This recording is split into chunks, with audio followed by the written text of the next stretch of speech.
Today on the Daily Dose, the teenage castaways of Atta Island.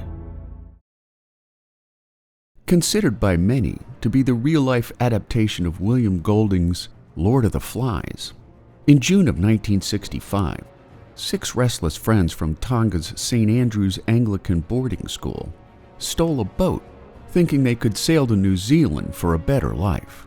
But a storm their first night at sea derailed their pipe dreams, setting them adrift for 8 days until they made landfall on the deserted South Pacific island of Atta.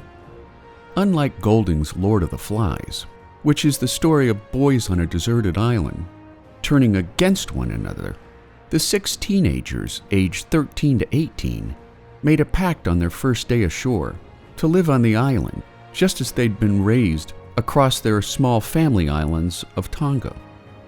At first, the island wasn't kind to the boys, who were cut and bruised on the rocks when they came ashore.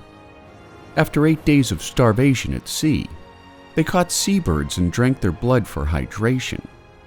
3 months into their ordeal, they discovered some old knives on the island, which they used to open coconuts to drink their milk, giving them the strength and encouragement to construct a thriving life on Atta.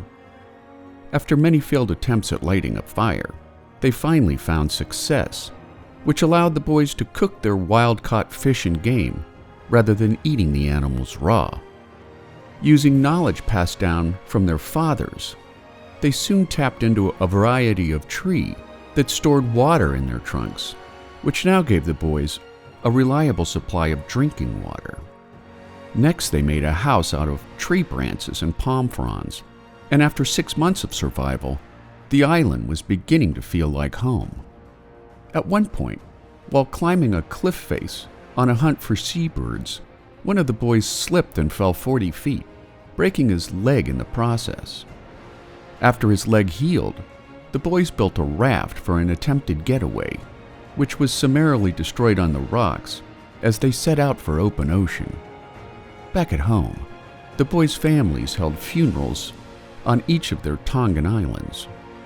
After 15 months of posting round-the-clock lookouts for passing ships, the appointed watchman yelled out, boat coming," which turned out to be a small fishing boat owned by Peter Warner of Sydney, Australia, whose crew heard the boys yelling from a cliff top. Within minutes, the castaways swam to the boat for an odds-off miraculous rescue. The boys were returned to Tonga, where they were briefly arrested for the theft of a boat, but later released to their relieved and tearful families. For the next 3 days and nights, islanders celebrated the castaways and their rescuers, bringing to a close one of the most amazing chapters in the annals of human survival. And there you have it, the teenage castaways of Atta Island. Today on the Daily Dose. Get your nerd on with the Daily Dose. And if you enjoyed today's episode, share the link with a friend or colleague so that they too can learn something new every day.